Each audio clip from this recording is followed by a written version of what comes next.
DDG episode 251. My name is Dave, and I'm joined by Michael. Dave, we celebrated 250 so hard we had to take a week off. That's what we're going Now, with, the right? industry took our 250th episode and said, you know what, we just can't talk about anything else anymore this week. So It just makes sense. Yeah, that's why we didn't record last week, because there wasn't nothing to talk about.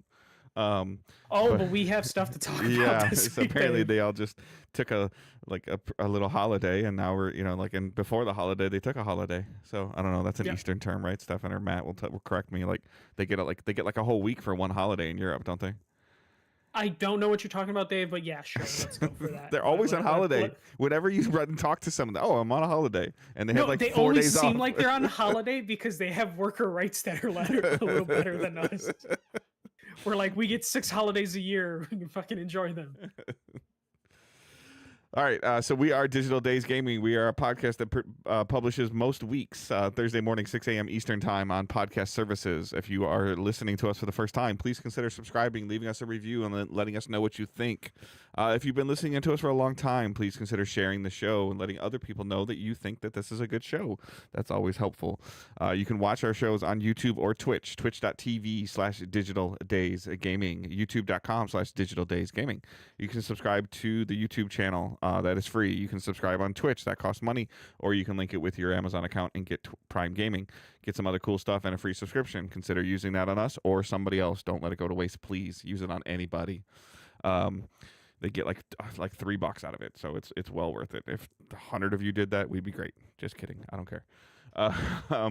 But you can also subscribe to the audio feed on YouTube as well. So if YouTube is becoming one of your main media platforms, it'll notify you when the show goes live on the podcast feeds, and you can listen to it through YouTube, which isn't blocked on a lot of companies' Wi-Fi's or school Wi-Fi's, libraries, all that fun stuff, since it is an educational website for now. We educate. Absolutely. So. Other than that, our Discord server, Facebook group are linked in the show notes. Our Blue Sky, our Twitter, our X, whatever the hell you want to call it, is linked in the show notes as well. You can check that stuff out. We don't use it as much as we should, but maybe one day we will. And with all of that minutia out of the way, we're going to jump into the news. Yeah, it's a very weird week for news, so we're gonna roll into the more heavier stuff. This is a good news. So Final Fantasy XI almost shut down last year, but the fandom wouldn't let it. So speaking with Dengeki Online, the current creative director of Final Fantasy XI, said that last year's expansion was probably going to be the end of the game, and they would either go into maintenance mode or they would just go and just kill the game outright. But the player base thrived in its 23rd year, and they decided to just keep it going. So originally, Final Fantasy XI, for those that aren't aware, started in the PS2 in 2002. The game currently only runs on PC after the PS2 and the Xbox version ended in 2016 for the PS2 version. Xbox version, I believe, ended a couple years before that. The game, since its inception, has had a monthly subscription of about $11.95. Give or take $1 or $2. I think it's fluctuated here and there. And while the numbers are nowhere near where they once were, or the numbers of Final Fantasy XIV, the player base there is still super dedicated, and Square Enix has decided it is worth keeping it around. So now they have plans for a bunch of new stuff. I believe some modern gamepad controls, because all the gamepad controls for it are outdated or fan modded.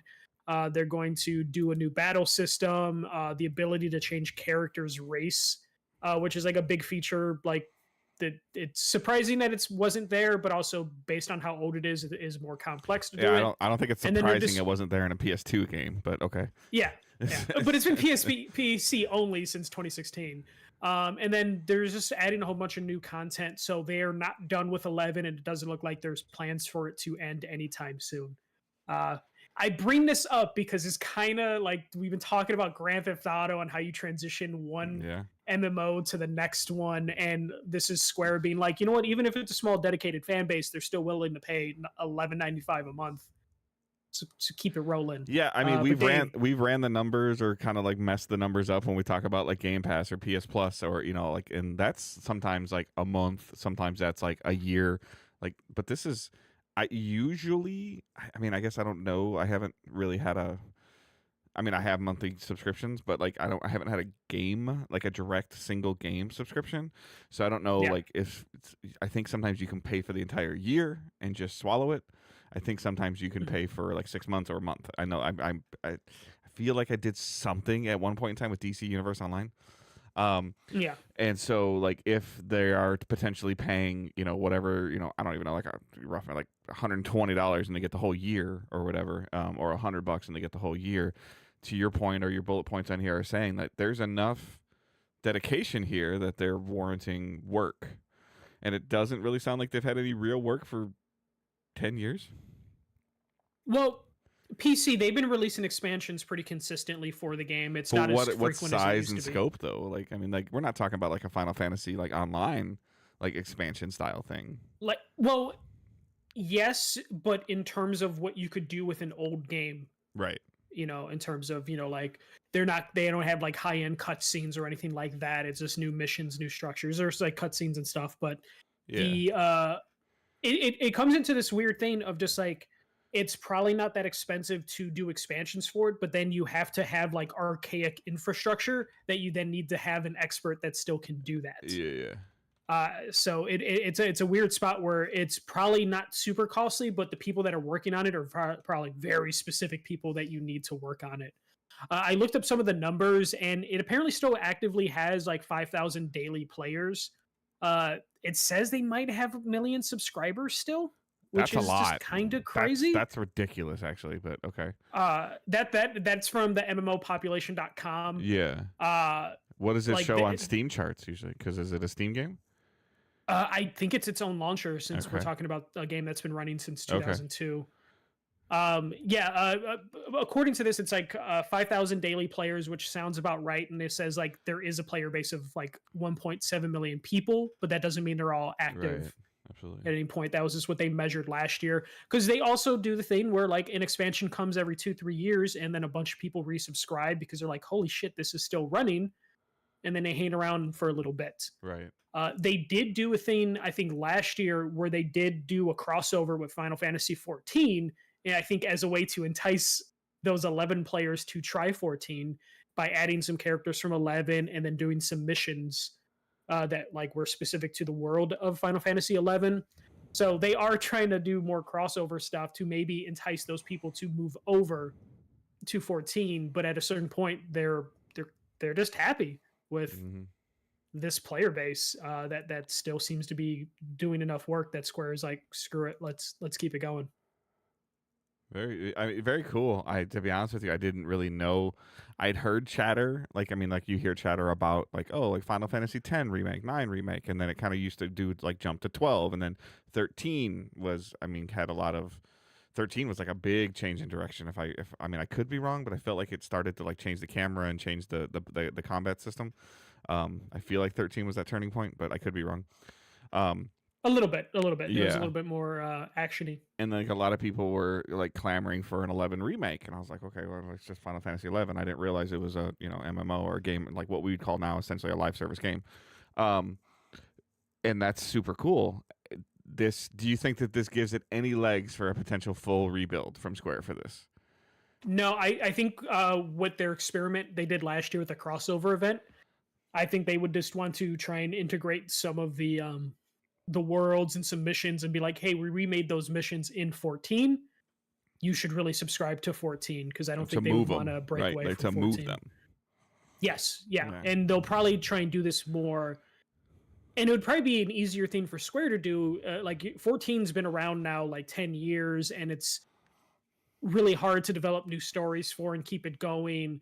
And if you're just saying, hey, here's 11 content that we just, made new cutscenes for and we, like modernized it, that could be enough for them to like placate both 14 players hungry for new content and then also give 11 people a reason to jump to a modern game. Mm-hmm. But it's really cool. I'm like looking at the charts, and it looks like it peaked at this year at like 14,000 daily players. This year, like it had a really big increase. I think that's when the expansion came out, kind of around that time, or there might have been something else going on. But yeah, it's been going up and down. Like they hit over 10K a couple times a year. It's just fascinating, and I think it's just interesting, as we talk about like how they're going to shut down probably Grand Theft Auto Online currently to move people over, and this shows like it's possible you could just run both, and one might just get smaller, but it's just a matter of how successful you want the successor to actually Right. be. Yeah, that's always going to be the interesting thing. So Yeah. All right, we'll move on to more Square Enix news. This one's just for me. So Square Enix cancels Lawn and Development Kingdom Hearts mobile game. So Square finally canceled the Kingdom Hearts Missing Link. This was a mobile game announced in 2022 that's had several alphas and betas over the last couple years. This was a GPS-based RPG.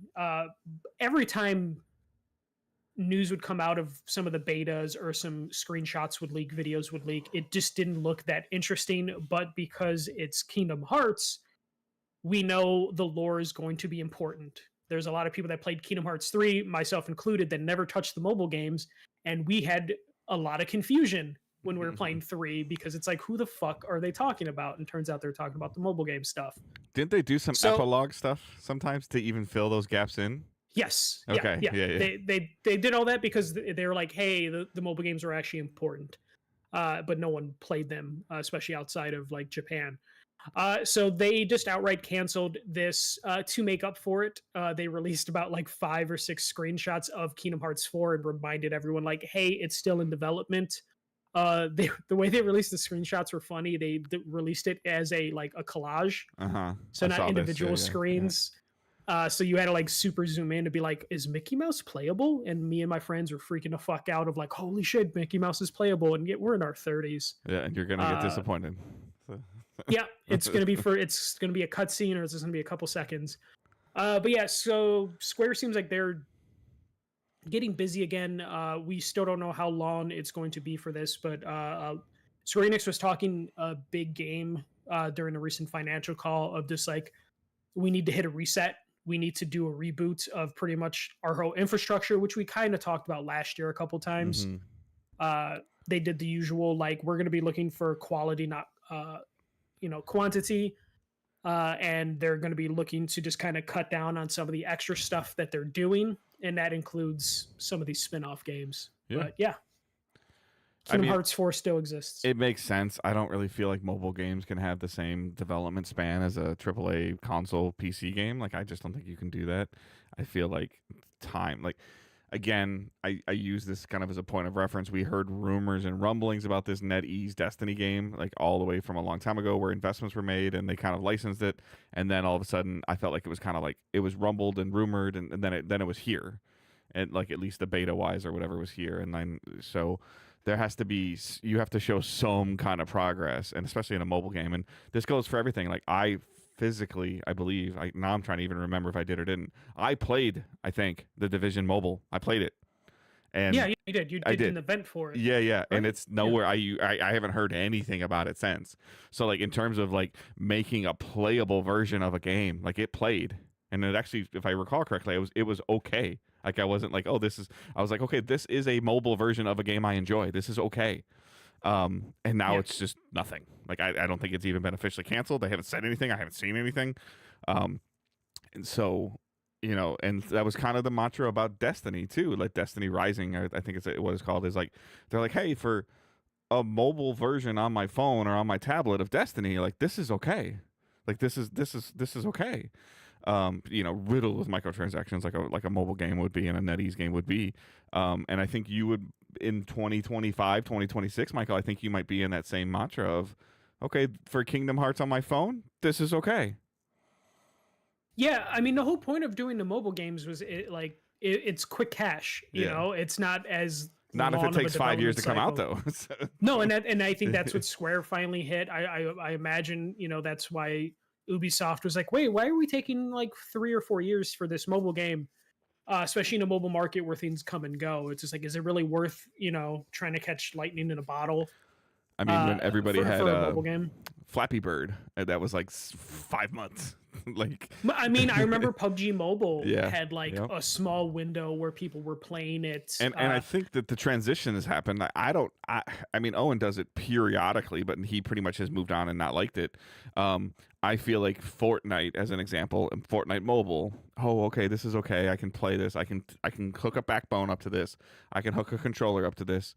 Okay, forget it. Let's just get let's get an Xbox. Let's get a Switch. Let's get a PC. Like Yeah, they eventually just move up, which is, yeah, to your point, maybe what Square is trying to go after. Like, okay, here is a Square Enix developed game on your phone that has Disney characters and a new character and a different character. And the hope is, okay, this is good. I'm enjoying this. There's got to be a better way to play. And like that's where the gateway system is how I feel it goes. Well, I also imagine with how gaming is gone, with like streamers, influencers, and stuff like Yeah. that, where the mobile market was for kids, but now you have like 5-year-olds, like they want a full PC setup, Yeah. to where that Oh, that Owen's already market. starting to ask, like, oh, when am I going to get my own PC? And I'm like, bro. It's like, Yeah. Well, and I imagine that is like affected some of these mobile games that got canceled because they're just like, oh, damn, the Division, which would be a mature rated game, it would be really Yeah. easy to get kids to play this if it was on their phones. yeah. And Well, that market has shrunk. and so I also much. feel like if you think about it, the yeah, like Owen Owen always gets like a hand me down phone. I think Owen has like a Galaxy 8 or 9 or something like that. Not maybe not even that. It might be a 10. So, and like I think we have the numbers jump. So it sounds terrible when I say this, but I think I have a 24 and she has a 23. Mhm. But trying to get like at this point in time you can get something like super basic with your AT&T Verizon Xfinity plans or whatever, but if you're gonna give a 9-10 year old a $1,500 device in their hand that they really can't take to school, and if you want to kind of monitor them, a desktop is the best, almost a better way than Yeah. a phone. Like, Put that in a room you can see them Yeah. working on. Yeah. versus like, I'll be honest, there's some times that Owen's supposed to be like in bed asleep and I go in there and he's like tucked away on like putzing on his phone, like watching YouTube shorts at like, I don't know, 9:30 at night when he's supposed to be in bed at 9. And he's like, oh, I was charging my phone. I'm like, yeah, okay, buddy. Yeah. Yeah, no, but I imagine that is just kind of where the market has gone, and Square's kind of gotten ahead of it. Square Yeah. canceled quite a few things last year, Yeah. and they're finally going to their mobile market. It's just like, hey, you know what? Even for so long, it was just like China, their mobile market is amazing. They went like China has a lot of mobile PCs now, and we're starting to get Well, those trickle in. Yeah, and I saw this when I was in Canada, and when I went to Toronto for Niagara Falls and the Blue Jays games and stuff like this, and I saw it. You and I have seen it in L.A. and San Francisco. There's a lot of commuter, and you get it more in Chicago than I get it in Metro Detroit. There's commuters, where Mhm. like some people are on a train for 45 minutes, an hour and a half every day. Or in Toronto, what I was seeing is some people were on trains for an hour and a half each way. Yeah. And so like, and those trains are full Wi-Fi, like full free Wi-Fi, good speed. I was like messing around with it. I was like, I don't know who pays the bill. That's a different conversation with different countries and everything like that. There's but- some countries that can manage their budget. Yes, but it's just I could see the need and the desire of the tech, and it fascinates me even more to go to like Japan. Like there's a Mhm. guy, I think you've played with him before. Like Bleak Harvest Yeah. lives in Japan. I haven't talked to him in a couple years, but he would kind of talk about like the culture and the demeanor and how things are working and what people do, and a lot of times is their head is down on a phone or in a computer or in a tablet. Yeah. Versus here, like as an example, and I'm not trying to like put you on blast or anything. You don't drive, like No. I do. Now my drive is nothing now, but even when my drive was something, I drove like my hands on at least one hand on the wheel. And in your case, like you might mess around with something, like whether you listen to something. This is why Spotify does so well too with commuters and drivers, and then also like people on public transportation. Yeah. But it's just not as prominent in the United States across the whole country as it is across all of like Asia or the Well, and you populated also spots of Asia. have a thing where like I would say a couple years ago, I would see people playing their DS, their Switch, their iPads on the train, the CTA train in Chicago Public Transit. That's never the case too much anymore because Yeah. of other reasons in the Yeah. city.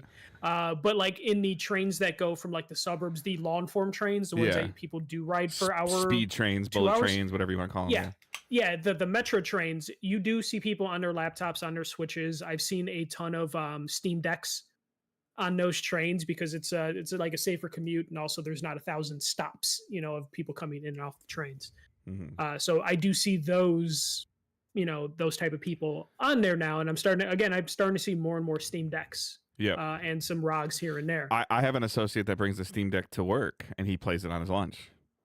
Yeah, he has like Baldur's Gate 3 on his, and he gets like a 15-minute break every day, or if he works a certain amount of time, he gets a 30-minute break, and he'll just kind of, well, I don't even really know if he eats or doesn't eat, but sometimes he's just sitting on a chair in the break room and he's just playing a Steam Deck. I think he's playing Baldur's Gate right now. So Man, I have an hour lunch. I wish I could do that, but I have to decompress every I lunch. come home for lunch now, Michael. Yeah. Like that's how close I live, and I come home and I make food, and I'll watch a show on like Netflix, or I'll watch like I can feel like I can sit down and before it used to be like, oh, like okay, 5 minutes to get from point A to point B, order your food, get your food, it's 15 minutes in, eat your food, and you get like 3 minutes to decompress on a 30-minute break. And like now I'm like, I can get home, I can get to and from work in like 9 minutes. See, no, I get an hour lunch, but I have to find a safe space where then I can just stare at the ceiling and go, fuck. Yeah, my safe place is in my house. Yeah, no, I need to decompress for my hour, and then if someone interrupts my lunch to talk about work, I'm just like, I'm adding 10 minutes. You talk to me about work, I'm adding 10 minutes to my lunch. Yeah. So yeah, no, I wish I could just bring I was thinking like, oh, maybe I'll start bringing the Switch too when I have that and start playing that at work. And then I'm just like, is your work Wi-Fi compatible enough though? I mean, I'm in an office building, so I'll like, if I'm on my lunch, I'll just go use the Wi-Fi for like the guests. Usually that sucks though. It's not too bad. Okay. Ours isn't too bad in the building, but then again, I'm playing mostly single player stuff anyways. True. But it is one of those things where I'm just like, I remember bringing my Switch to work before, and then someone thinking that's an invitation to talk video games with me while I'm playing it, and that would just drive me nuts. I'm just like, oh man, I had my headphones on, and you interrupted me to tell me you like Madden. But that's why I miss like it's a certain aspect of it. Like you would 100% have done this even 5 years ago, and I wish I could. But like you would have, if you had the ability to come home for lunch like I would, you could actually eat something. And then you would play like a match or two of Overwatch. You would. Yeah, I probably would. Yeah. Yeah, and if Overwatch ran well enough on a Steam Deck or something, or if you were still into it, I just haven't found that small little quick. I can play a level, I can play 20 minutes and stop. I haven't found that game. Like a lot of times I get annoyed when I get into something and I like have to stop, and I'm like, okay, I don't even want to start because I know I'm not gonna be able to finish. I get the same way, or like I get that in Rivals where I'm like, can't end on a loss, got to do one more. Yeah. Or I got a win streak. Why would I stop now? It's slippery slope. Well, yeah, Johnny's the boys like Mario Kart World break time. Johnny, that would require you to buy a Switch too, and you already gave that a thumbs down. So that means he's yeah. I know. That means he's like, well, I went into Best Buy and they had pre-orders available. So that means he broke down, coward. All right, next story should be quick. Fallout Season 2 has wrapped shooting, and it's actually expected in December.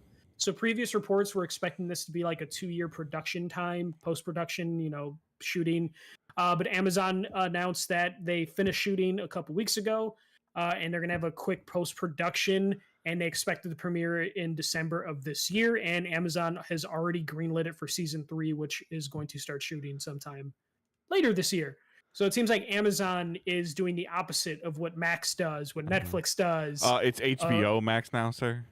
Oh yeah. What HBO Max does, what Netflix does, and take fucking forever to release stuff. So we're gonna get Fallout way quicker than we imagined. Yeah. Doesn't mean this won't get delayed, but if they put a December release date, I don't imagine if it gets delayed more than a couple months, if that.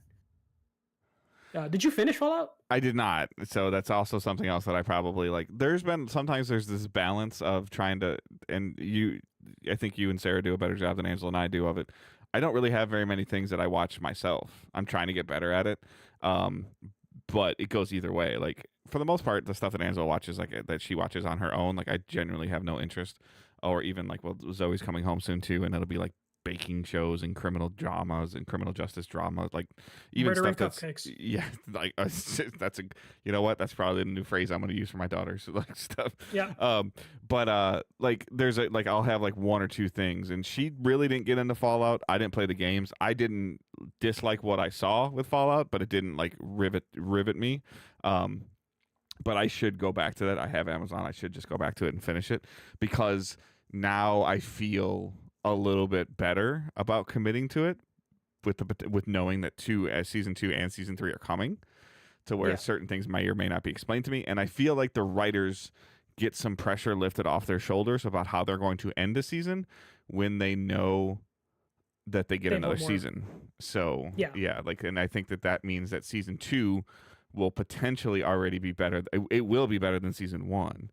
And then it would probably be the best season if we only get 3 seasons, because this is where they can connect from the first one, lead into the third one, and then you just get disappointed at the end. You're like, that's it. Like, not that it's nobody's fault. Like, this is when Amazon's like, this is expensive, we can't do this anymore. So like that is intriguing enough to me. Like I was having a conversation with a different colleague at work today, and he's like, oh, did you watch the Halo show? And I'm like, no. He's like, yeah, don't. I was like, okay. Well, it's funny that the Halo show, like, I think the first season people were like, it's okay. Then people were like, second season's really good. And then season 3, I think, again, Exhibit A. Like, it just fell apart. Well, and we can talk about it a little bit too, with We Will and Play and Watching, and the little bit of playing and watching we do or don't have.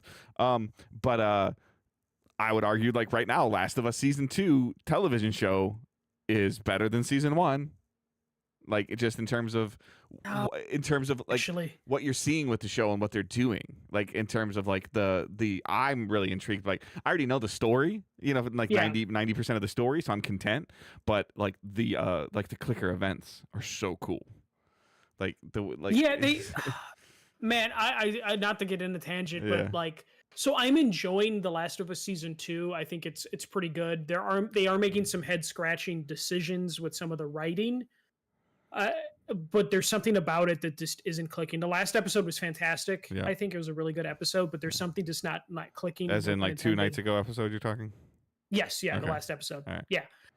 And it just, I don't know, like season 1 felt like I'm not saying like I'm riveted, like I'm not, because I kind of already know, I do know the outcome.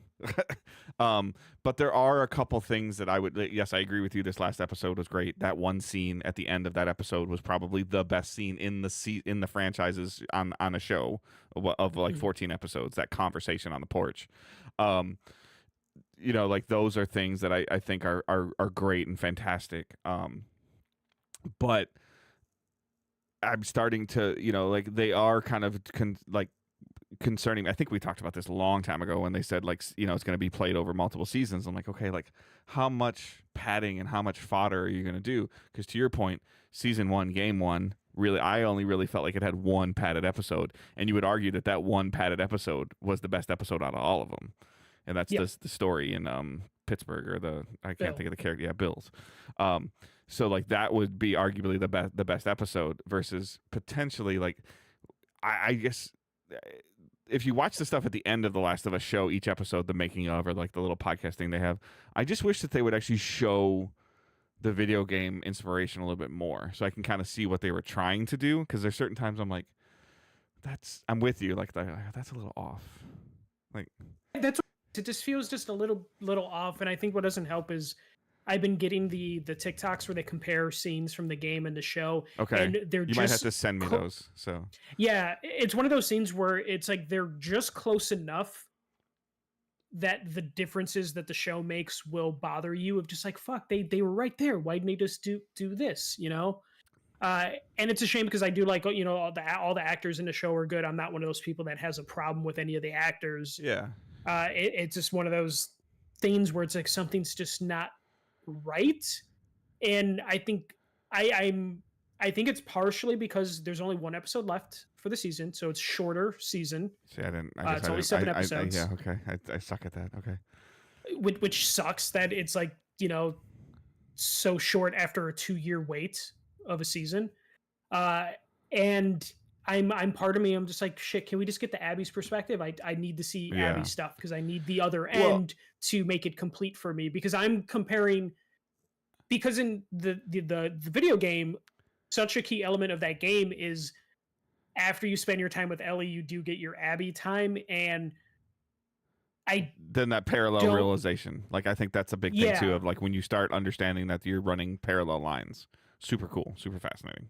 yeah, and If they maybe don't that's figure what's out a way, missing. if they don't figure out a way to portray that in the third season, I think that they're gonna miss a huge thing of like where the players are like, oh wait, that's going on now. Okay, like because you would certain audio cues you would hear, you're like, Mhm. I know what's going on over there. And if it's going to take 2 years to get to that season, or to the next season, that could be problematic because then it's going to be like, They- oh, I guess I kind of remember Ellie in the hospital. Like you're they going to run into don't. instances like that. Johnny, they don't mess up that thing, by the way. So, Oh yeah, the museum, yeah. whatever. Yeah, is pretty good.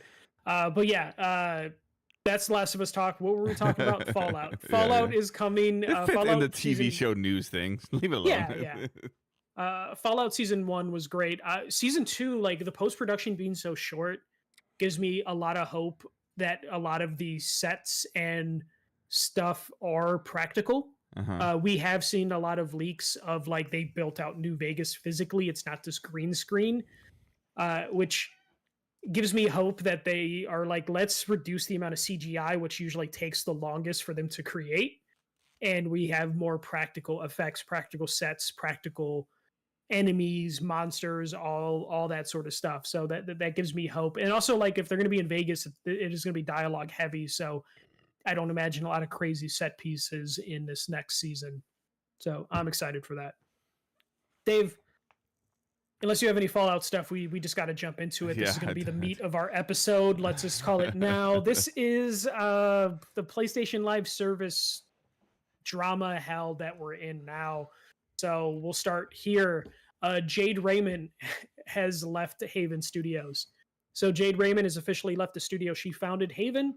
Haven is currently developing Fair Games. Apparently, they dropped the $sign in the game title, which, according to Bloomberg, had a rough closed playtest, and the future is currently in doubt for the game. Jade Raymond, who is a key figure in Assassin's Creed, has had like a rocky road post Ubisoft. She left Ubisoft to go to EA, where she formed Motive Studio and was named head of Visceral. They were working on Star Wars 1313, which was the Amy Hennig Star Wars game before that got canceled. She eventually held Battlefront 2 as a support studio with Motive before leaving to work with Google. At Google, she was one of the heads of Stadia, and nothing really came from that, as we know.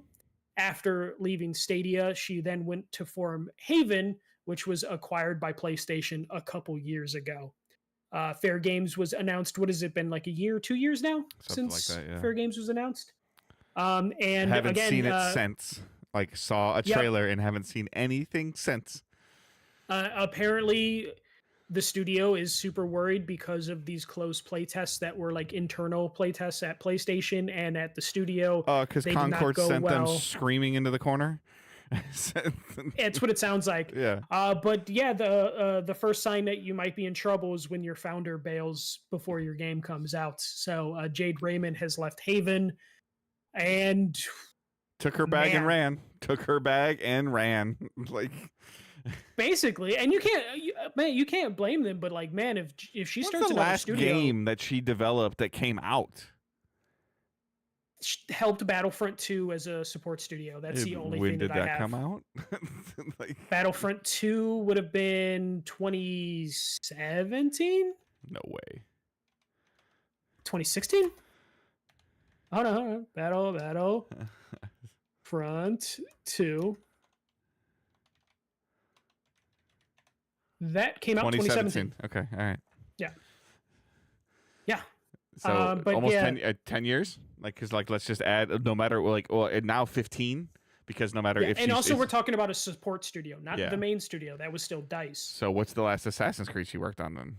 Because that's I really think Far Cry 4 was the last Ubisoft game she worked on. Okay. And then whatever Assassin's Creed was before Far Cry 4. Yeah. So like she's kind of getting in that Amy Hennig world, in my opinion. Ironically enough, she followed Amy Hennig somewhere. That Amy Hennig doesn't really have anything with her official name on it We'll since talk Uncharted about- 3. We'll talk about her next project and what's delayed. Yeah. So like it's just kind of like this is one of those things, like you said, they're kind of worried like this is a I can't even think of his name right now. The guy that just Jim Ryan. There we go. This is this is a Jim Ryan baby, and now they're divorced. Like whether it was an applicable divorce or not an applicable divorce is irrelevant. Jim Ryan was the catalyst for you purchasing this studio. Jim Ryan's no longer there anymore, and now it's under Hermen Hulst. Jeez. And he might, Hermen Hulst is more of a single player guy with a multiplayer aspect. He has tremendous single player success. And, and I don't know how much of an impact he had on Killzone's multiplayer, but you could argue that. I mean, he was the founder of the studio during that time. So. Okay. I talked about multiplayer with Hermen extensively before. Okay. So he has guy. So he has that. Yeah. But this also, like, the other side of the coin is what we heard when Haven was opened and when Haven was in development and when Haven was purchased, was they were doing something that was a completely different game. Like we were kind of getting portrayal to Dreams, but better. Yeah. Play, create, share without using those 3 words. Yeah. Like they were saying this was going to be like one of the coolest things. We saw Fair Games and we're like, okay, this looks like GTA 5 Heist on steroids. Basically, this was what is the game? Is Heist, right? What is the game with the clown mask? Payday. Jesus Christ, Payday. I can't think of Payday. There you go. Yeah. But yeah, no. And there's been some stuff that has come out. There was like Fair Games. There's a presentation that leaked, and it looks like the thing that was play, create, share is you could make burglar mask. Like different masks that would be specific to you and stuff like that, and nothing that even remotely looked like the vision that they were pitching and the vision that got their studio acquired by PlayStation. May 24th, 2023 is when Fair Games was announced as a competitive heist experience. And then they were acquired shortly before that. Right. I think so. Yeah. Yeah. Because Fair Games wasn't announced until after they're like, hey, we are going to revolutionize creation and multiplayer announced games. in the PlayStation Showcase in 2023 with Spider-Man 2 gameplay revealed. Bungie also unveiled Marathon, ironically enough. Next story. Sorry, I'm kind of down this little rabbit hole here. Alan Wake 2 launched on PS5. Foam Stars Helldivers 2 drops on PlayStation later this year. Immortals of Avenue, another thing, a game that I thought would have been fantastic and it wasn't. And introducing Fair Games, a competitive heist experience coming to PS5 and PC. So, like, and now we're almost to the, she leaves almost 2 years to the date of the announcement. Yeah. So according to Bloomberg, PlayStation didn't even give Haven staff a reason for her departure. They just, I guess, went into work and they're like, yeah, Jade doesn't work here anymore. And then it turns out she left. But if they weren't willing to give a reason, it almost sounds like they may be pulled her to the side and are like, what are we doing? And then maybe they mutually agreed to leaving. But it sounds like there were some huge concerns with the developers with the progress of the game, like where it exactly was in the development cycle, and then also the reception that it had during these play tests. And the question we'll never have answered was she holding it back, or was she pushing it forward too much and people weren't agreeing with that? Like that's that give and take that we'll never know. And this is one of those things where now the current thing is this going to get Concord before, like, PlayStation is now in this boat of just like, if this game is really in trouble, do we have time to put someone else in charge of it to get this off the ground, or is it just worth killing now And if they do that, they would just probably shut the studio down at that Correct, point because as you would well. say it's your favorite thing, even though it's in Canada, it's still a tax write-off. Yeah. Yeah, to where they would just completely wipe it. And we'll get to the next story, but like if Concord cost, with the studio acquisition and development time like $400 million, and you put this maybe let's benefit of that, we'll say half that Yeah. budget, $200 million, we're still talking about like $500 million potentially just flushed down the drain after doing this cash grab for, like we got to get live service games. And not to do the PlayStation versus Xbox thing, but like if you're PlayStation and you tell Jim Ryan to leave, this is why you told Jim Ryan to leave, is because like, hey, we spent $500 million potentially on 2 live service games and studios that we're just going to flush down the drain and get rid of and have nothing to show for it. And with that same money, we maybe could have bought like a studio that actually fit, our time. Especially all the companies were making these acquisitions because they wanted to use their money while it still had value, pre-recession, pre-inflation. So they're never going to get that money back. Tax write-offs, whatever, is not going to get them that money back, or the opportunities that they might have had 3 years ago to acquire a studio or 2 that would have better fit. Or even just to buy an exclusive IP, like it just to buy to buy the rights to exclusive, that they use their budget for Haven and use their budget for Sometimes Always Monsters or Firewalk. I'm sorry. And also used a lot of their budget for Bungie. If you look at just like what studios were available, it's just like, damn, if they would put that money. I don't like Gearbox, but Gearbox was for sale. Crystal Dynamics was for sale. Eidos was for sale. IO Interactive was for sale. There's like so many studios that were just available. They might have had the cash to get WB to be like, oh, you want Mortal Kombat? Okay, like they might have had the cash versus they don't have the cash. Yeah. Instead, Jim Ryan, and it's not just Jim Ryan. I think Shu said he also approved Concord at the time, but Jim Ryan ultimately had the say, and he was the one pushing like we're gonna have 12 live service games and stuff. So just we talked about it, and I think we were some of the only ones speculating that Jim Ryan might have gotten pushed out of the company. A lot of people were saying like he had a good run, 30 years, he just wanted to go. It's like no. Sean Layden got pushed out too. So yeah. Based on company history and now where we're seeing these acquisitions, it seems more and more like, no, Jim Ryan made mistakes and they're trying to correct those mistakes now. But unfortunately, it's going to probably come in the form of layoffs and cancellations. But man, and remasters. I mean, we'll get remasters at least, but because of layoffs and cancellations, though, we're going to get more. Yeah. But and at this point, I would prefer that over like a live service game that I'm never going to put some, time into. Because we're due, like again, I don't. We're going to change topics here in a second, but we're due a state of play, right? Like not a Borderlands state of play, like a real state of play. Like we're due. Yeah, we would get one. Technically, we should be getting one now. Yeah, Memorial. Yeah, we usually take the towards the end of May. It'll first be 2 weeks of June. Our luck is like we'll post this podcast and it'll and then after the tweet after we'll say that there's a state of play. Emergency podcast. But like from the Great North. I don't know. I don't know what you even consider doing for a state of play based on like. State of play, if they were going to do one tomorrow, third party indie, like we need another Kenna Bridge of Spirits, like we need something like. But PlayStation probably, if we talk about what their plans a year ago for a state of play this year, probably would have been like, hey, Concord's doing good. Here's the first expansion. Hey, Fair Games is dropping later this year with Marathon. Yeah. Oh, hey, here's Blue Point's new God of War. Yeah. Live service game. Oh, hey, Twisted Metal Season 2 is coming out. Guess what? That Twisted Metal game from Fire Sprite. Here it is. Like there so many canceled games, so much money just flushed down the drain that could have gone to R&D to like maybe get some cost downs on their consoles, to get some new games going, just anything, new IPs, new partnerships, new acquisitions, like all of that just gone. For this, it's just it's wild. Like, do you think we see Fair Games like at this point? Like, yeah, I think we do because they can't. I mean, I don't think that they can afford to pull the plug on another one. I don't. But can they afford for another flop? They got one coming in our next story. Can they afford two then? That would be three.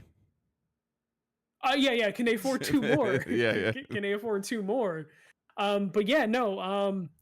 This puts him in a weird fucking spot, and like, we'll just jump to it now. But like, I imagine this game that we're going to talk about would have been a major part of the next state of play or something, and that's Marathon. So Bungie has pulled all gameplay of Marathon while it deals with stolen art. So Bungie is accused of and have admitted to having stolen art in Marathon. Due to possible litigations and investigations, Bungie has decided to pull gameplay and trailers for the game as they figure stuff out. They did a very somber like live letter where they basically talked about like, hey, this is what's going on and this is why we can't do this. But the main thing is, we'll talk about their history, but the main thing that happened this week or last week is an artist named Fern Hook jumped on Twitter and was like, hey, Bungie ripped a lot of my UI art and my just general art designs from my portfolio that dates back as far as 2017. Bungie has said they've reached out to the artist to discuss compensation, and they've terminated like the in-house artist that copied this art. Apparently, what they're claiming is, yes, the art assets were stolen, but it was an accident because the art was put into basically like I'm going to simplify this. It was basically the art was put into like a data bank, so then the artist can then use that art to like tag up the world. And they didn't realize that not everything in that data bank was not owned by Bungie. So they basically fired the person who they threw some pages assets in the portfolio and to make it look thicker. Yeah. They threw some decals in there, and then people were just like, "Oh, cool! This is all stuff we can use." And turns out it wasn't. This isn't Bungie's first instance or problem with stolen art. It's like Strike 4. It's like Strike 4. I think 2 related to Destiny, 1 more for Marathon. The biggest one is like they stole a Nerf gun design for Destiny and Nerf's partnership. According to Forbes, Bungie's morale is in a free fall after the news of the stolen art, the 4th time in about 2 years this has happened. And then also the general public reaction to the Marathon Alpha. So apparently the studio is just completely free falling. And internally, it sounds like a lot of people at Bungie just want the game delayed because they don't think the game is fully baked before all the stolen art stuff. And now afterwards, it definitely feels like there's going to be some issues with the stolen art and the stuff that, Dave, I don't know if you saw some of the art, but it is baked into the game. Like, it's not just like, hey, some murals in the background. It's like core fundamental UI designs, art that was used in the trailers, aesthetic stuff is just fully lifted unabashedly. Yeah, and here's the scary part game. is I don't really think that Bungie as a studio, the people that are in charge or making these main decisions, right, wrong, or indifferent, stolen art, not stolen art, I don't think they can physically afford to delay Marathon because they will lose their control of the room. They would lose control of like the board and everything, but how much money do they have to then like do you think Bungie has to go to PlayStation to be like, then they lose control of the board? Like, yeah, like that. But they're in a weird spot. Yeah, like I mean, like, so, like they're just like again, I enjoy Destiny. I like Destiny. I like Destiny 2 also. But just even some of the court stuff, if you go back like 6 weeks, like, so you know that they sunsetted a bunch of campaigns, right? Yeah. So there's allegations that they stole story essentially from somebody. Yeah. From a book. And so in court, they've had to kind of like prove they didn't steal it. And the judge says, so it's called the Red War campaign. So Destiny 2 vanilla. When Destiny 2 first launched, the Gaul campaign, the good versus evil, the boss that took their light. They said that they no longer have a playable version of that. Like, it's gone. Yeah. Bullshit. Like, I'm sorry. No, like, 100%. Yeah, no, 100%. Yeah. So like that's and it's because like they're essentially saying that, and they're trying to video game talk the judge and tell them like, oh, it just doesn't work. Well, yeah, but just bring me the older version. Oh, it don't work like that. Like we have a Well, you know, we have a Dave, no when you put playable your version. Christmas decorations into storage, you smash it with a sledgehammer, right? Like before you like put it in the tub for next year. Yeah. Or if it is true, they were literally like they found out and before like it went public and they just like literally hid their tracks and like they're burying the dead body in their backyard. Like and it's shredding the files yeah, before yeah. the IRS So comes. like Yeah. this is just like so bad. Like so bad. On top of it, like so that's your cake. That's your substance of the cake. There's some frosting on there of like the like there's some other other okay yeah 2 pieces. I'm not demeaning art. Like sure you can pay like Sony or Bungie can pay and be like here how much they to get you to stop talking. Like we know that happens, but then the little like writing on top of the cake and the frosting is like your game sucks. Yeah. Like No, it's just not finished. yeah, Like it's a cake that's not fully cooked. or you cut into it, it just falls apart. It looks really good Yeah. on the outside, and you cut into it, and there's just air. It's a fucking melted ice cream cake. Like it's baffling. So like there's multiple like aspects to look at this of just like what's going on at Bungie. Or does the leadership say like fuck like art? Like are they just being like if it's stolen, fuck it, we'll buy it later? Are they overworking their employees that they feel rushed and they need to steal art? Or there are some people like I was reading some Reddit threads today and being like, oh, like 2 years ago, Bungie had a generative AI job posting, for art or like generative art AI posting. Maybe that has something to do with it because AI can't create its own art. It has to just like repurpose previous art. Like maybe that's kind of breaking things down. But either way, it's showing like if you're PlayStation, you have to be like, okay, when we bought you, we weren't expecting to be in court every fucking week. This is like your sister marrying, your new brother-in-law that you always have to like go and bail out. Like, you're like yeah, and it's one of those things where it's just like, if you're PlayStation, or if you're just a worker for Bungie, you're like, please, PlayStation, take over because management is just fucking stealing art and not giving a shit. I'm hearing that they didn't compensate somebody. There was something that happened in a cutscene in Destiny, like with an image, and like they said, like Bungie's like, oh, we use a third party to do the cutscene. We didn't know, and like, oh, like yeah, like in they like, oh, we use that for inspiration. So like there's like the joke too is like, oh, so this is just gonna be like a full Star Wars ripoff, right? Because it's gonna be inspired by Bungie, which means they just take it. But again, that comes down to like, okay, is that a directive coming from leadership? Right. Make it happen. This can't be any means possible. Get it done. Yeah. Get it on my desk by 8 a.m. Like, oh, that looks cool. We should do something like that and be like, does he not know that's just a reference? Well, don't tell him no. You got to fucking use it now. Like, is he looking at or whoever's in charge? Are they looking at inspiration boards and being like, oh, that's good. Use that. Especially like the artists that like basically blew the whistle on this case of stolen art. Their portfolio stuff that they showed was from 2017, which means like someone was digging deep to find some of this stuff. But this is one of those things where like they pulled like some gameplay and some trailers because again, the stuff that was stolen was baked really into this. Yeah. To where, Dave, it's May 20th when we're recording right now. The game's supposed to come out September. 120 days. Yeah. You can't rip the art out that is fundamental to the game for in some aspects and just put placeholder stuff in right now. Like you're looking at probably a delay for this out of this year. Yeah.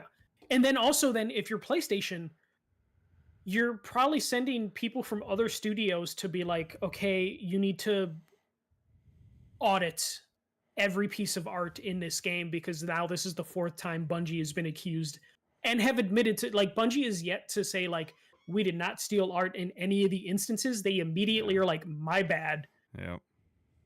And they're not I'm also hearing they're not even properly compensating. Like some. It sounds like they say they're going to communicate out like, hey, we're going to message the artist we stole stuff from. And then the artist comes out 6 months later and says, where are you at though? Yeah. So like it just seems like a complete mess. And then how much did Bungie cost? 2.5 billion? Something like that. Yeah. Like I got to look it up just so I can be on the right side. I got you. Keep going with your thought. It's one of those things where if you add, this is my Steiner math, If you add $400 million of Concord costs, we'll say 200 million for Oh a no, Haven Michael, it's on worse. It's worse. 3.6 3.5. billion. Yeah. So you add the 600 million to the 3.6 billion, we're looking at $4 billion spent by, I'm going to say Jim Ryan and company, Yep. PlayStation in general, on live service games, and you have fuck all to show for it. $4 billion is 4 Gearboxes. And I don't even like Gearbox. Yeah. I mean, we'll talk about Gearbox later. That is on my mind. That is a shit ton of money that, again, is looking like it's going down a drain. Guess what, Dave? Bungie stole art to make Marathon. Bungie can make Marathon the greatest game ever, but because they stole art, it's tainted. It's tainted. People are going to look at that and be like, this is derivative. This might be stolen. They lost market share. They lost fans for life at this point. Not a lot of people maybe, but like you're already talking about like a low expectation game. Well, you're tainting your brand. Like you're tainting your brand. Like now when you see that logo like on a trailer pop up, you sometimes like we always talked about that during showcases or during reveals of like, oh, like that's the Naughty Dog logo. Like, oh, we got to sit up in a chair. Like, oh, let me grab my paper. Like this might be something to take notes on versus like, I'm not demeaning somebody else, but like a different studio logo. Like who? Yeah. Like for me, like for like 10 years ago, like if From Software would have shown up, I would have been like, huh? Like stuff changes, but now Arrowhead, like when Arrowhead's logo shows up again, there's conversation about they're going to make another game. It's not going to be with Sony. It's fully funded. Yeah. Right. But all I'm saying is that wherever and whenever Arrowhead's logo shows up again, it's going to get my interest. Like it's it's going to pique it for a second. I mean, you look at this in like movies, Hollywood in general. There are some actors that have done bad things, have technically redeemed themselves. I'm not talking about the actors that did horrible, horrible things. Yeah. But the actors that like went through some shit and then they're trying to make a comeback, but you still see their name in the credits and you're like, I don't know if I'm comfortable with this movie based on what they did in the past. And that's what you're going to see the next time you see the Bungie logo, let alone the Marathon logo. Or in like 20 years when Diddy releases another album or something. Like but we're talking about him doing like way worse shit. Right. No, but I'm just even no matter how good, like to your like what you're saying is no matter how good anything, it could be the greatest album ever, but it's got a name on it that's tainted. It's hard to watch Ferris Bueller's Day Off knowing that like Matthew Broderick a couple years later killed someone in a drunk driving accident. It's like one of those scenes where it's hard to look at the movie of him driving around in his car and being like, yeah, I know what happens to him later in his life. It's like shit like that it just kind of like will always be in the back of your head. And when you look at like Bungie, let alone the next time we see the Marathon logo, we're gonna laugh. But like I knew about some of the stolen art stuff with Destiny. Yeah. But it wasn't until I dug in, I'm like, oh shit, they've done this multiple times. Yeah, and I wasn't necessarily like I'm not trying to like demean it or excuse it, but they put it on like a weapon ornament. Like, and to your point, like you were saying with Marathon, like these things are all over the maps. Yeah. Like we were talking about, like it's just me personally, like, and again, stolen is stolen. Like assets are assets. People work hard on their stuff. I'm not demeaning any of that, but like that the Nerf Ace of Spade art that was allegedly stolen. I don't even use that gun.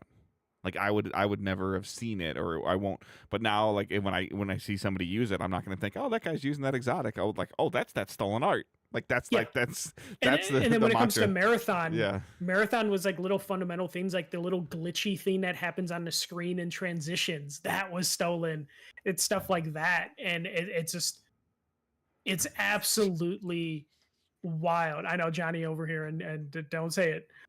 Johnny over here having fun. It is just one of those things where it's just like, oh my God. I don't know the next time the Bungie logo pops in a state of play, what the reaction is going to be, or if I'm going to give a shit. Well, and then the other thing that I'm concerned about at this point in time, please don't let me let me speak this into reality. Like this Project Gummy Bears thing. Like that, we didn't really even talk about it, but Sony put another studio together and essentially took this a potential Smash Brothers clone, I think, that Bungie was working on, and now they've formed a studio. They took it away from Bungie and they gave it to a newly formed studio by Sony. Like my concern is, okay, so I don't even know if this game is 40% done. Is there 2% of it that's fake or 2% of it that's stolen?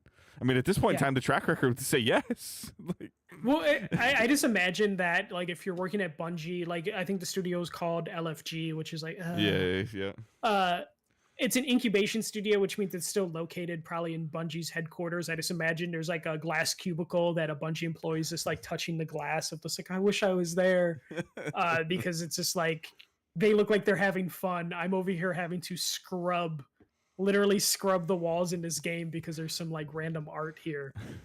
That may or the may next not be marathon stolen. alpha paintball. Cover the art. Actually, you know what? Let's make that a mode. Let's do a Splatoon in marathon where it's just like, hey guys, cover up the art as much as you can. I Like, don't know why that just jumped in my head. You only get points. You don't get points for killing your opponent. You get points for wall Covering the coverage. stolen art. Yeah. Actually, fuck it. Get Nintendo on the phone. Let them know you have some Splatoon levels that would be fantastic for They them. used to be owned by Microsoft. Just stick Microsoft Paint in there and let them go to town. Here we go. Can we get Clippy to be a little like gun trinket? It'd be great. It'd be great. I don't know like what the fuck's gonna happen with this game. Dave's gone. Bungie's fucked basically. PlayStation's fucked because like I said earlier, if you're gonna do the If you're not Naughty Dog, Sony San Diego, or Sucker Punch, I'd be holding on to your pants like really hard. Dave, you bring up Naughty Dog. They canceled a multiplayer live service game that cost hundreds of millions of dollars to develop as well. I understand. Like, it is but wild. They have the pedigree of 5 other amazing games, and you're going to play Intergalactic. You are. No. But I'm just saying, just in terms of the amount of money that Jim Ryan approved. But how much did they make? Like, so that's the difference, though. Like, like Ghost of Tsushima had to have made money. Infamous 1 and 2 had to have made money. Second Son, it still probably did okay. It was a launch title. Uncharted 1, 2, 3, The Lost Legacy, the Uncharted collection, Last of Us 4. 1, 2, 3, 4. I'm sorry, the collection, and then Last of Us 1 and 2, and Last of Us Remastered, and Last of Us Part 2 Remastered, and all that stuff on PC. Like, those are all things that are making money. We saw on paper with Microsoft, like, talking about like the index card they had with Bungie of like, hey, like, really high end studio, very high burn, like they just like, essentially I think the card said they fucking light money on fire. So, and now you're having to light more money on fire because they're doing stuff. And is Destiny enough of a revenue carry for that entire studio? And the answer is no, because if it was, they wouldn't have been looking to be acquired. And they wouldn't have made Marathon. They would have doubled, tripled down on Destiny. So like, but I'm just looking at it. It's just bad. I'm just looking at it from PlayStation's perspective, just like the amount of money they burned between Haven, Concord, that Twisted Metal game, that live service game, the Blue Point live service game. They closed another studio, right? Like before Firewalk. Fire Sprite. Fire Sprite, and then I thought it was Incognito Project or I don't know. Something like that, yeah. Yeah. But like again, it's just like they spent hundreds of $millions on The Last of Us factions. We know that. Yep. Because it was in development for a while. They canceled whatever Twisted Metal project that jumped from studio to studio that I think closed 2 studios in the process. They killed the Blue Point God of War game, which was a live service game. They killed something at Bend. They killed a Bend multiplayer game, I believe. They killed Concord. They're gonna probably kill Fair Games, and then Bungie has had to have just been a net negative at this point for them. And you just look at we're talking about billions and billions of dollars. Best case for Bungie, and this would be a stretch as a break even. Best case. Best case, yeah. And I don't think that's And it won't be after they have to delay this game. Like if it is there right now. Unless the only saving grace, and this won't happen, but the only saving grace is this Edge of Fate expansion, like, just takes off. Like that's and it's probably not going to happen. Well, especially now, because the people that might have been on the fence about like, oh, maybe I'll go back to Destiny after this might be like, no, fuck Bungie. Like I don't want to support them at this point. Unless you want to go and see like if you can find the next stolen piece and then be like, hey, I found one, and it's like a scavenger hunt. It's their new what is it called? The ARG. It's their new ARG. Is find the stolen art. But I just, man, what a fucking mess. But you already said like that's if Marathon's delayed, it's delayed till next year, right? Like It has to be like multiple, like 6 months minimum. On top of the art problem, which is an art problem, and then your feedback, Johnny's feedback, some other people that I've talked to of like it's just not fun. Like 6 months minimum. Yeah. And if it still pushes out in September, I think that's them just being like, let it die. Just like they push it out and be like, let's just let it fall flat, so then we can then take over, or so PlayStation can take over Bungie's board, and get rid of leadership over there. But then at that point, like, what is Bungie at that point with the amount of people that have left that company? I mean, like you could say the engine, but that's getting older every day. Yeah, and even then, like it'd be cheaper just to run Unreal, or the Horizon engine. I don't know, like, because that was going to be the big holiday game, or one of the holiday games. They still have Ghost, that I'm sure then if you're going to Sucker Punch and you're just like, okay, how many people do you need from our other studios to make sure this game comes out and it's the most polished thing in the world? And I agree with you. Like, yes, it can be flawless. It could win Game of the Year. But like, I'm really starting to, like, we saw it in the PS3 and the PS4 era, but I'm really starting to believe a $70, $80, $90 game that's a one and done purchase, like a box product, like that just doesn't move the needle anymore, unless it does like 15 million copies. At this point, I don't think it matters how much the game cost. PlayStation just needs a moral victory. I agree, but their board will still freak out. Like if they see a spike in revenue in November and see a decline in December, January, and February, like continuous revenue. That's what I think everybody likes, that chart to kind of just move across. And to either, kind of go up and down, not like, it's like super high highs are great. Super low lows, you freak out a little bit of, oh, it's really high, and then it's going to be low for 4 or 5 months. Oh, it's really high, and then... I think what would happen is whatever the, Ghost ends up selling, whoever's in charge of PlayStation will tell the board, like, hey, look, single-player game made chart go up. I know, but it's gonna... but it's like, with as many PlayStation 5s as we know are out in the wild, like... What's a good first month attach rate? I couldn't tell you. I would imagine like 3 to 5 million copies. They would be very happy with that. I can see it hit 3 at the high end. Is that going to make it profitable? It would probably make Ghost profitable. It's not like... Is that going to make Intergalactic profitable? No, but I don't. At this point, they would... Intergalactic is already in the red because Naughty Dog had to cancel Factions. Is that going to make Wolverine profitable? I mean, Insomniac's its own profitable bucket. I understand that, but is Wolverine going to be profitable? Wolverine, with the to your point, with the Marvel game, the Spider-Man game as a service canceled, is that going to make Wolverine profitable? It probably wouldn't be as profitable as it would have been before if they didn't cancel that Spider-Man thing. See, that's the scary part. What do you think? What do you think Sony's most profitable? I have my own thought right now, but what do you think Sony's most profitable game is year over year? Horizon, MLB or the show. God of War. MLB the show. Oh, I mean, if you're talking about year over year, profitable, like makes money. Well, because it comes out every year. But do you think that the Horizon franchise has made more profit than the MLB franchise in the same time window? Man, I mean, Horizon 1 sold like 23 to 25 million copies. I would probably...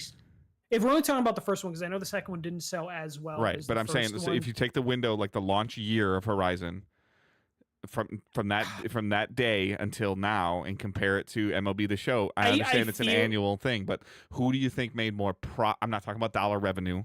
I'm just talking about profit.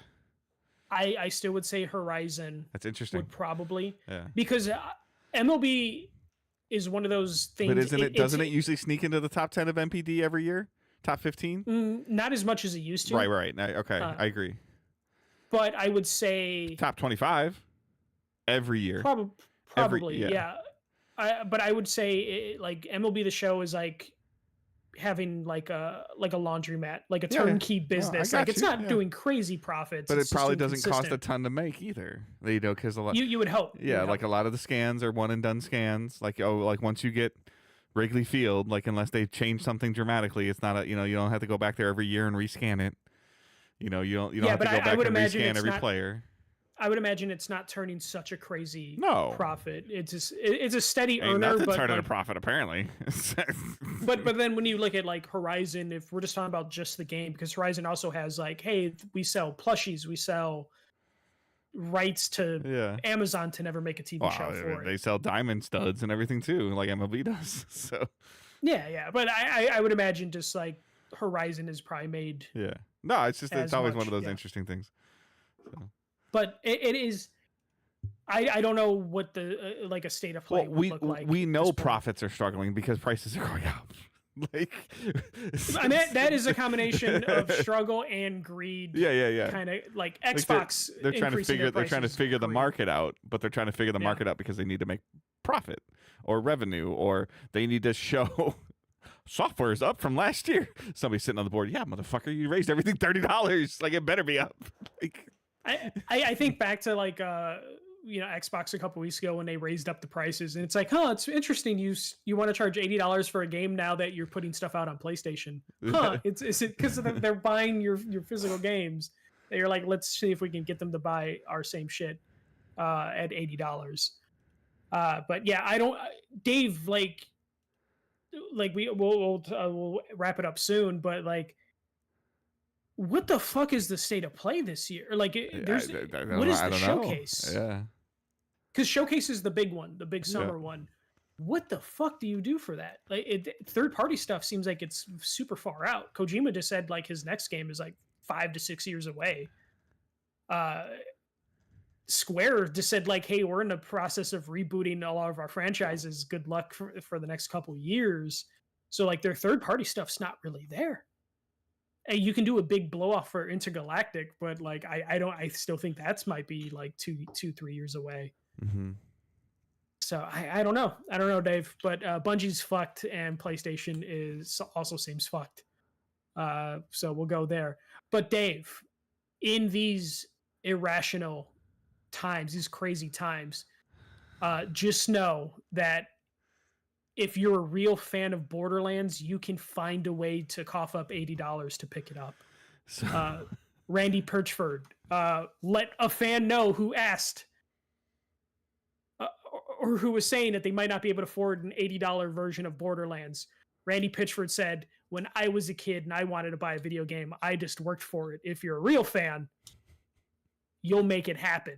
That's paraphrasing, but go read the cut some more lawns, bro. Yeah, go read the tweet.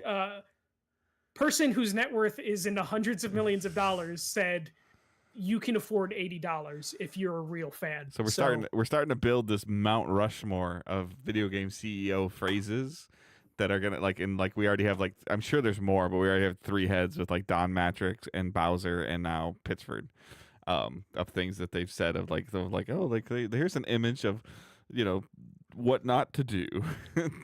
I feel like we hit the point where like the executives are taking cues from the political spectrum of just like, oh, just say the worst possible thing you can think of and then just double down on it and it'll go away eventually. But yeah, if you're a real fan of Borderlands, you'll pay whatever the fuck they're charging. Is basically the conclusion to that. I'm sure someone at Gearbox or Take-Two was just like, God damn it, Randy, go play with your fucking magic. Yeah, I mean, I get it. Like, he's not wrong, but it just sounds awful. Especially coming from someone who just sold his company for $1 billion. Yeah. It's just a fucking horrible look. Like, go to fucking medieval times, you fucking sicko, and like just shut the fuck up. Sorry, I don't like Randy Pitchford. Every time he's on screen, it just like annoys me. Yeah, but like Borderlands might be at this rate, man. Borderlands might be the marquee fall game. Like everything's GTA's gone, Marathon's potentially gone. Like what's left? Man, I imagine Randy. You're Pitchford gonna have to buy Borderlands out of desperation. Fuck, no. Not me. I imagine Randy Pitchford just got a call this morning from PlayStation being like, all right, so we're going to increase the marketing budget. We're going to need you to do a bunch of stuff. We're going to make a partnership with Gearbox. And then Randy Pitchford's like, oh, I got the money coming in. Fuck the fans. And then, like tweeted that out. But man, what the fuck? That's all I can say. Yeah. It's such a dumb world we're in now. I don't think that $80 is a stretch for Borderlands. Like, if you ask me, in terms of like, they do events, they have true end game in their games. They're not a 10-hour campaign, like, or if it is a 10-hour campaign, it has post game quest, it has friends play, it has. I think that there's just way better ways to present your game and talking about the value proposition of your game, like. I'm not a huge like dollar per hour kind of guy, but like some of these games are kind of like ridiculous. Like some of it's bad, some of it's great. Like you're gonna get. Yeah. There are better ways to justify $80. I think is what we're trying to get to. But that is not the way to do it. I think these people take PR classes. Like they get, like we've all, like you and I, Michael, have been privy to like, okay, you're about to go in and talk to blah blah blah blah blah. Here's what we would like you essentially like you not to bring up. Yeah. Or you could, like, hey, give me an idea what you want to talk about, and we'll see who you want to talk about. Yeah, we're not talking about that. Especially, we know Randy Pitchford has gone through some PR classes due to his medieval times experiences. But he's gone through some PR classes to be a decent human being, but he's also gone to some PR classes of like, hey, dude, you're gonna have a microphone in front of your face. You're gonna be on Twitch. You're gonna be on State of Play. Like, don't put your foot in your mouth. And then he goes on social media and puts his damn foot in his mouth. Which is why they're probably happy with him doing little card tricks at panels and stuff like that. They're like, keep Randy busy with something, because he will say something silly and stupid. Did he delete the tweet? I gotta look that up to see. But yeah, no, he won't. He's such a tool that he wouldn't do it. Just to spite, because that's where we are right now. Of just like, no, double, triple down. While Michael looks that up, as we already knew, we're already getting near an hour and 20 minutes. We're going to wrap the show up. We're going to skip what we're playing and watching, mostly because I haven't really played anything. I have started Expedition 33. I've played enough of Expedition 33 to say that I want to play more. However, I am going out of town this week coming up for Memorial Day. I'm going up north. We're doing a memorial for my dad. My entire mom and dad side of the family is going to be up there. That'll be like the first time that we've all been up there, or all been together anywhere in probably 15 years, maybe 10. So like there's like the family's definitely grown, so that'll be something that we're looking forward to. That will affect my game playing for next week. It is going into a holiday weekend as well in the States, at least, where we are going up until Memorial Day. We do not know what the news will be like. Similar to last week, we are not going to force shows. We're not going to come on here and just talk just to talk. We do enough talking just to talk when we have bullet points. We don't need to fill it with anything else. We're at almost 120. And that's a little bit heavier than normal for us. And we didn't, we knew that the Haven thing was going to be long, but yeah. And apparently Michael's got a hornet's nest to fight with, so maybe he won't be made for TV.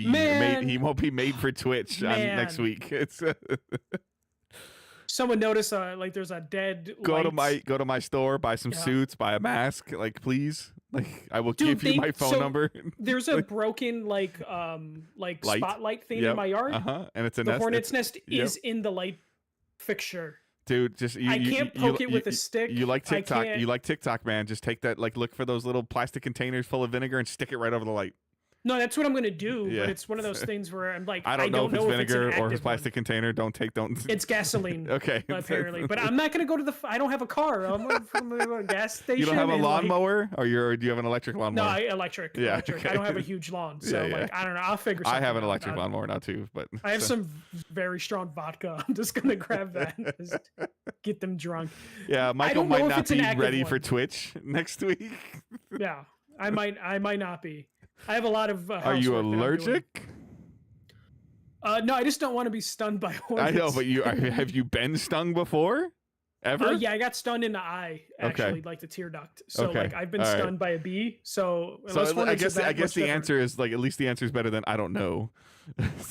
Yeah. I don't think I'm going to micro myself by killing these hornets. For anyone that knows that reference. I'm not gonna Macaulay myself. Hopefully not. Hopefully not. I don't Sarah, even have a ladder. they're to get cheaper to at it. my store, wherever you find them from. I promise you, they're cheaper at my company. I have. There's actually one not too far from me. Yeah. One of your companies. So I also need to get a ladder because it's high up. Yeah, yeah. I got those too. Yeah. Fuck. I might just. I think it might be a dormant one. So I'm just Okay. gonna see if it grows over the next couple weeks and try and fix You'll it. have to update us on Discord, and the collection will be how many dots does Michael have on it? I don't know.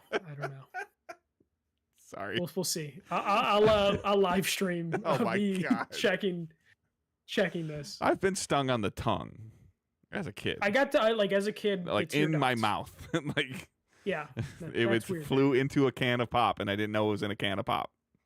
And then with its dying breath, it Oh just yeah, I killed drank. I took a swig of it, and all of a sudden I'm like, "What's in my?" And then boom, like.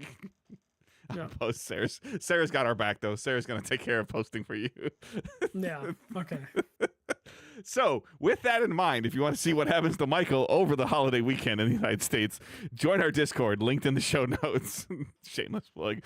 Follow us on Twitter at Digital Days Pod. You can follow Michael at The First MJC. You can follow myself at Good Dave Hunt.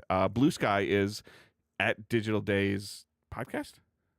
Something. Okay. Hold on. Yours is at First MJC. I know that. Mine is Yes. at Good Dave Hunting. I think it's at Digital Days Podcast. I don't know. 'Cause, like, Dave. we have I don't a, know like- anymore. Nope. Digital Days Gaming. It's the Digital whole Days thing. Gaming. Okay. That one Digital makes Days sense. Pod on Twitter. Yep. At Digital Days Pod on Twitter, at Digital Days Gaming on Blue Sky. Michael's is at The First MJC on both. And if you start typing in at Good Dave Hunt on both, you'll get me. I think Blue Sky is hunting and Twitter is hunt because like space and character limits that Blue Sky doesn't have. Again, Facebook group Discord is linked in the show notes. Patreon is linked there as well.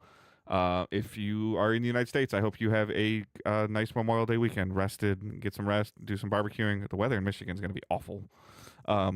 So we'll see how that goes. But other than, have a great weekend. If you're not in the United States, please just be safe, and we'll talk to you guys next week. And have a great week and keep moving forward. Don't be a dick. See you.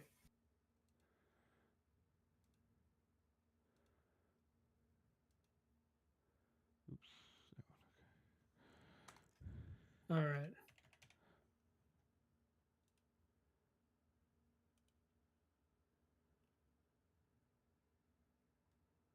Sucks my mom when you say Rocky lines. I'm sleepy. I have 5 days off this weekend. Wow. I'm off for. Yep. I'm off at 5:30 tomorrow, and I'm not back until next Wednesday. So. Nice. Yeah. I literally saw Memorial Day was coming up. So I'm like, let me take Thursday, Friday off and give myself a 5-day vacation. There's legitimately like 22 of us going on this trip, like 21 or 22 family members on our side of the family that are going on this trip. Good matching shirts. No. We rented 2 Airbnbs right next to each other just because we couldn't find any that could house all of us in one. Got fortunate, but so my brother-in-law, who's like the head of in charge of food for this, like he placed a Sam's Club order and they wouldn't deliver it. It was over 350 pounds. Well, the Hunts are big people, so you guys need like a decent amount of food. So, because now all of a sudden, like I became responsible on Thursday because I'm going to be one of the first ones up there. Zoe and I are going to be one of the first ones up there to pick it up and then like, get it to the place. And he's like, "I'll help you unload it when I get there." I'm like, "You owe me alcohol." Like, I can't remember if Angela is tall, no. but I'm just like, Angela okay, and so Zoe, like Angela and Zoe are like under 5'5" each. so they're just gonna be surrounded by like. Well, Angela won't even 20... be there. Angela won't even be there till Friday. But I'm just picturing a crowd of like 2 like short people oh surrounded no, by like there, 30, no. So 6 okay, foot plus so hunts. I mean, just I think myself and Jonathan are over 6 foot. My brother's over 6 foot. Vic's about 6 foot. My one of my brother-in-laws. My brother's 3 out of his 4 kids are at least 6 foot. And then my mom's like 5'5". Zoe's like 5'5". Angela's like 5'5" or less. And then the wives, like the married in ones are all like 5'4" to like 5'7". They'll be normal people height. My sister, just for reference, my sister's like 5'10". Like as a woman, that's an above average woman. See, Angela's. I said 5'5" or less. Angela. It happens when we have the chat still going. Yeah. And Oh, it's streaming. fine. So Yeah. there's enough people in here that are still allegedly fascinated by this. I'm just waiting for you guys to go as a group of 30 people to Sam's Club, and they're just like, is there a fucking tall person convention going on right now? No, we won't ever travel like together. I'll just be loading up my daughter's car. My daughter's SUV is probably gonna be like grinding on the back, like shooting sparks out with the muffler hitting the ground. Yeah. Just fill up on Costco hot dogs and pizza. Like, you're good. It'll be cheaper. She's like, I'm taller than my daughter. Nobody cares. You're still small. This is still my plan for my 5 days off for all the Sega Marvel games. So nice. I'm gonna torture myself. Alrighty. So those of you that are still stuck in here listening to us ramble, we'll talk to you guys later. Have a great night.